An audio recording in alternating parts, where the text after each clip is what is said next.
The snow fell heavy on the frozen ground around Chosin Reservoir.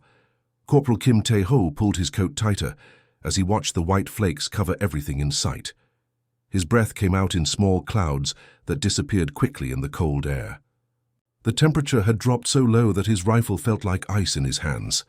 Tae-ho had been fighting for months now. The war started in June when North Korean forces crossed the border. Now it was November, and everything had changed.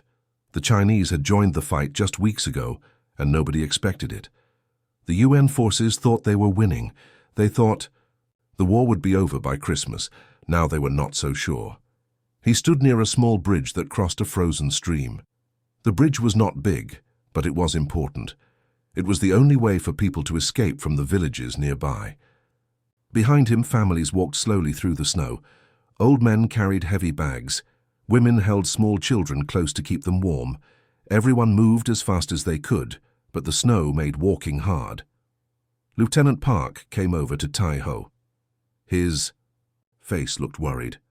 "The Chinese are moving fast," he said. "Our scouts saw them about 5 miles north. Maybe 3,000 soldiers, maybe more." Tae-ho nodded. He had heard the same reports. The Chinese People's Volunteer Army had crossed the border from Manchuria. They moved at night and hid during the day. They knew how to fight in winter better than anyone expected.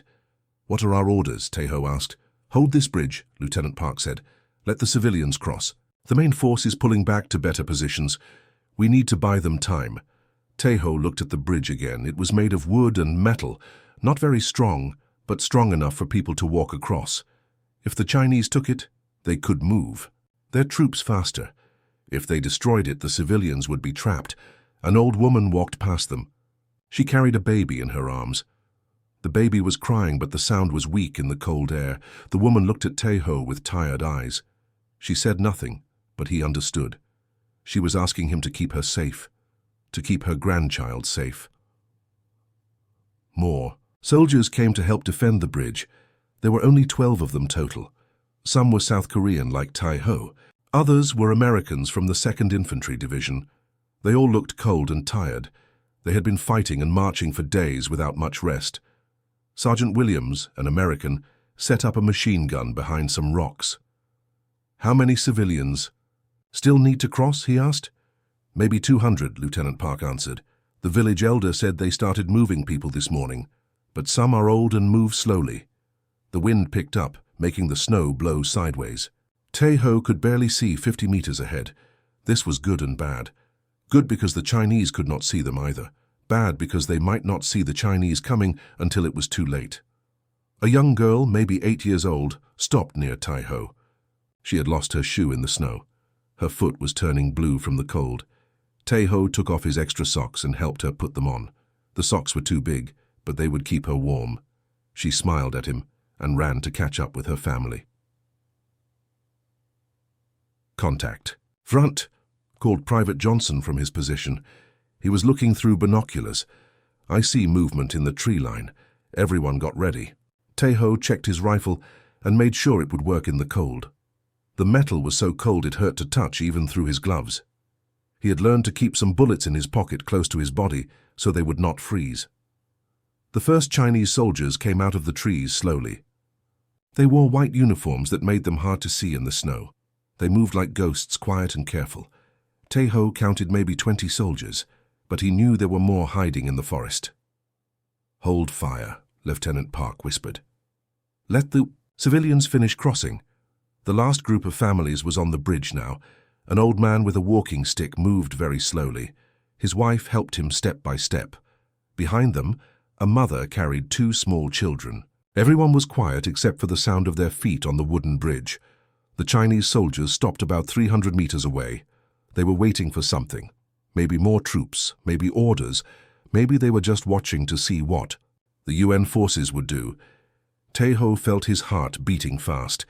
This was not his first battle, but it never got easier.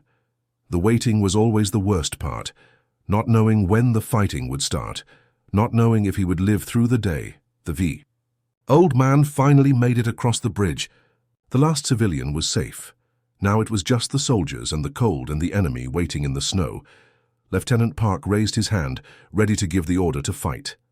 The battle for the bridge was about to begin. Private Lee Min-soo arrived at the bridge just as the sun was setting. He was young, maybe 19 years old, and his uniform looked too big for his thin body. He carried his rifle carefully and had a scared look in his eyes. This was his first real battle. "Where do you want me?" Min-soo asked Lieutenant Park. "Stay with Corporal Kim," the lieutenant said, pointing to Tae-ho.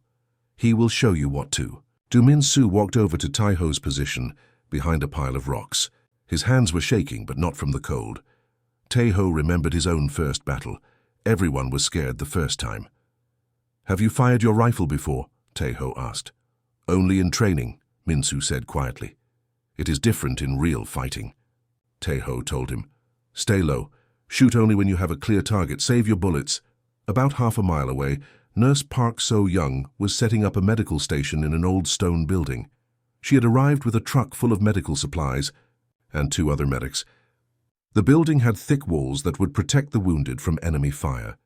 So-young was 25 years old and had been a nurse for 3 years. She had seen many wounded soldiers, but the cold made everything harder. Bandages froze to wounds. Medicine became thick like ice. Even keeping the wounded warm was difficult. "We need more blankets," she told Medic Kim, "and we need to keep water from freezing." They built a small fire inside the building. The smoke would tell the enemy where they were, but without heat, the wounded would die anyway. So-young knew they would have casualties soon. The Chinese always attacked at night. As darkness fell, the temperature dropped even more. Tae-ho could not feel his feet anymore. Min-soo sat next to him, breathing into his hands to keep them warm. The Chinese soldiers had disappeared back into the forest, but everyone knew they were still there. "Why do they wait?" Min-soo asked. "They fight different than us," Tae-ho explained.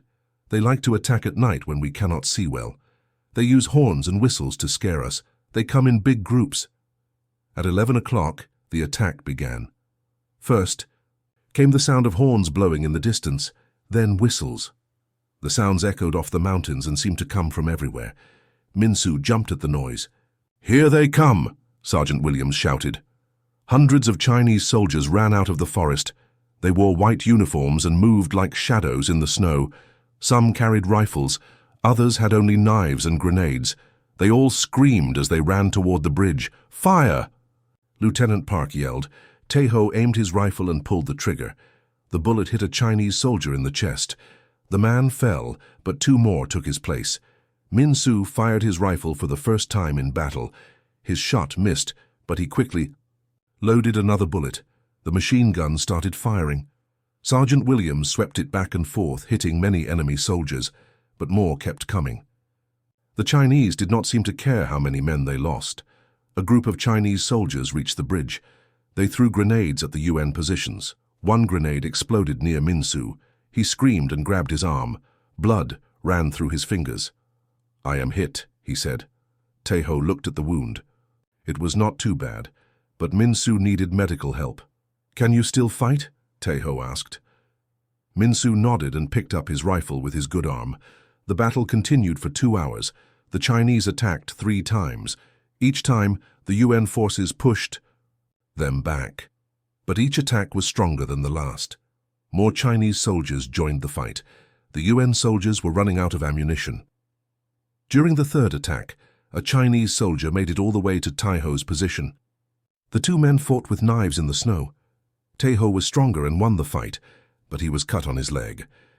When the sun came up, the Chinese pulled back again. But everyone knew this was just the beginning. Radio reports said Chinese forces were attacking UN positions all along the front line. Thousands of enemy soldiers were moving south. Lieutenant Park got new orders on his radio. "We are pulling back," he announced to his men. "All UN forces are moving to better positions. We cannot hold here much longer." The wounded were taken to So-young's medical station. She worked quickly to treat Min-soo's arm and Tae-ho's leg. Her hands moved fast as she cleaned wounds and put on bandages. "How bad is it out there?" she asked Tae-ho. "Bad," he said. "Too many. Chinese. They keep coming no matter how many we stop." More wounded soldiers arrived. So-young and her medics worked without stopping. They knew the retreat would bring more fighting and more casualties. The UN forces began what military leaders would later call a fighting withdrawal. They would move back slowly, fighting the Chinese at every step. The goal was to save as many soldiers and civilians as possible while finding better places to make a stand. Tae-ho helped Min-soo walk to a truck that would take the wounded south. The young private was pale but still alive. "Will we win this war?" Min-soo asked. Tae-ho did not know the answer. Right now, they were just trying to survive. 3 days later, Min-soo returned to fight beside Tae-ho. His arm was still bandaged, but he could use his rifle. The two soldiers had been assigned to guard the rear as the UN forces slowly moved south. The Chinese followed them like wolves, attacking whenever they found weakness. The temperature had dropped to 40 degrees below zero. It was so cold that spit froze before it hit the ground. Tae-ho's water bottle had turned to solid ice inside his pack. Both men wrapped cloth around their faces to protect their skin from the wind. "I cannot feel my toes," Min-soo said as they walked through knee-deep snow. "Keep moving," Tae-ho told him. "If you stop, you will freeze." They had learned to take care of each other. When one man's rifle jammed from the cold, the other would share his weapon. When Min-soo's boots started to fall apart, Tae-ho gave him extra rope to tie them together. When Tae-ho ran out of food, Min-soo shared his rice. Behind them, they could hear the Chinese troops getting closer. The enemy soldiers were used to fighting in winter. They had better equipment for the cold and knew how to move quickly through snow. At a small hill, Tae-ho and Min-soo were ordered to slow down the Chinese advance. Lieutenant Park gave them extra ammunition and told them to hold their position for 2 hours. That would give the main force time to reach better ground. The two soldiers dug a shallow hole in the frozen earth.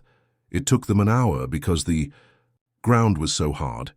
They used their helmets and knives to chip away ice and dirt. When they finished, they barely had enough room for both of them. "Here they come," Min-soo whispered. About 50 Chinese soldiers appeared on the ridge across from them. The enemy moved carefully from tree to tree. They had learned that rushing into open ground meant death. Tae-ho aimed his rifle and waited. The first Chinese soldier stepped into the open. Tae-ho fired and the man fell. Min-soo shot at another soldier but missed. The Chinese quickly took cover behind rocks and trees. For the next hour, both sides exchanged fire. The Chinese tried several times to circle around the hill, but Tae-ho and Min-soo had good positions. They could see in all directions and stopped each attempt. During the fighting, Min-soo's fingers became so cold he could not pull the trigger. Tae-ho grabbed Min-soo's hands and put them inside his own coat against his warm body. After a few minutes, Min-soo could use his rifle again. "Thank you, brother," Min-soo said. It was the first time he had called Tae-ho brother. Meanwhile, at the bridge, So-young was helping move wounded soldiers to safety. The medical station had been packed up, but there were still men too hurt to walk. She and 2 other medics carried stretchers across the icy bridge. The bridge had become very dangerous. Chinese artillery had damaged part of it, and ice made the wooden board slippery. One wrong step meant falling into the frozen stream below. So-young made the trip 6 times, carrying wounded men to trucks that would take them south. On her 7th trip, a wounded American soldier grabbed her arm. "Ma'am, you do not have to do this," he said. "You could leave with the others." "These men need help," So-young replied. "I am a nurse. This is my job." The soldier smiled weakly. "You are braver than most of us." As So-young crossed the bridge again, Chinese mortar shells began falling nearby. One shell hit close enough to knock her down. She got up quickly and kept moving. The wounded man on her stretcher was unconscious and bleeding badly. If she did not get him to medical help soon, he would die. Back on the hill, Tae-ho noticed that Min-soo's lips were turning blue. Frostbite was setting in. This was as dangerous as enemy bullets. Soldiers lost fingers, toes, and sometimes whole hands to the cold. "We need to warm you up," Tae-ho said. He took off his gloves and rubbed Min-soo's face with his bare hands. The skin felt like ice. Tae-ho breathed warm air on Min-soo's cheeks and nose. It was dangerous to remove gloves in this cold, but letting Min-soo freeze was worse. "I can fight," Min-soo said, but his words came out slow and unclear. More Chinese soldiers appeared on the ridge. This time there were at least 100. They had brought mortars and machine guns. Tae-ho knew he and Min-soo could not stop so many. "Time to go," Tae-ho said. He helped Minsu stand up.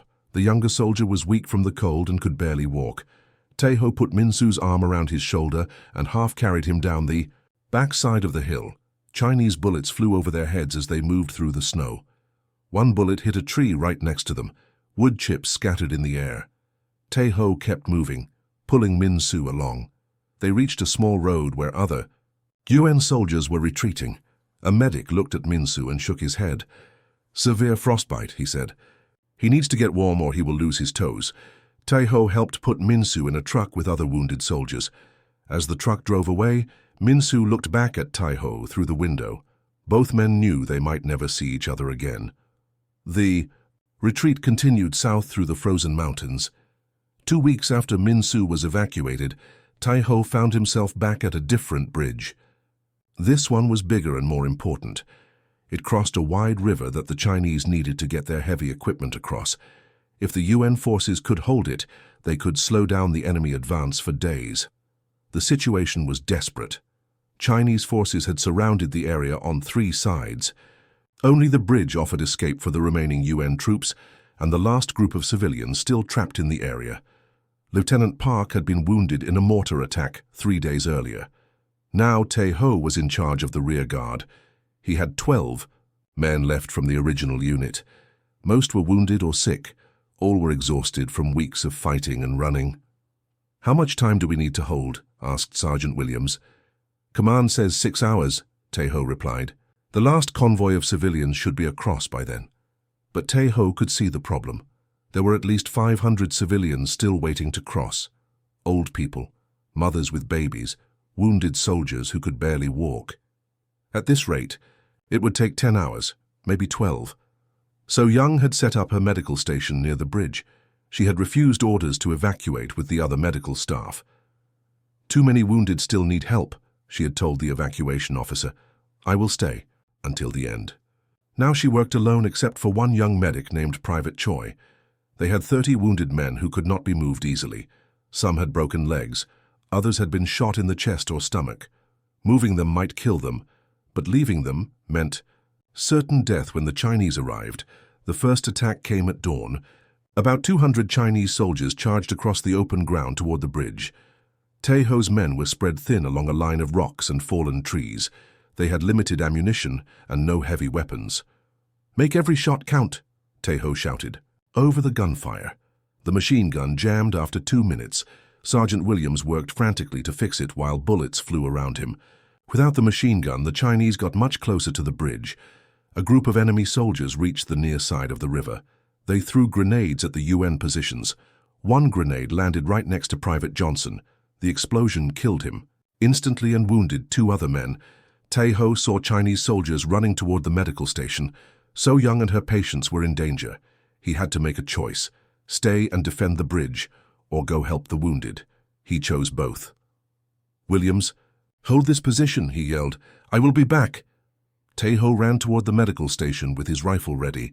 3 Chinese soldiers were almost at the door. Tae-ho shot the first one, then the second. The third soldier threw a grenade through the window. Tae-ho dove through the door just as the grenade exploded. The blast knocked him down and filled the room with smoke. When his ears stopped ringing, he heard So Young calling for help. "Private Choi is hurt badly," she said, "and we have wounded men trapped under the fallen roof." Tae-ho helped her pull debris off the injured soldiers. One man had a broken back and could not move. Another was bleeding from his head. The building was damaged and would not protect them from more attacks. "We need to move them," Tae-ho said. "Moving them will kill some of them," So Young replied. "Staying here will kill all of them," Tae-ho said. Together, they began carrying the wounded men toward the bridge. So Young refused to leave anyone behind, even the soldiers who were probably going to die anyway. They made trip after trip, carrying stretchers through enemy fire. On the 4th trip, a Chinese sniper shot So Young in the shoulder. She fell but got back up immediately. "I'm fine," she said, even though blood was running down her arm. The second major attack came 2 hours later. This time the Chinese brought mortars and machine guns.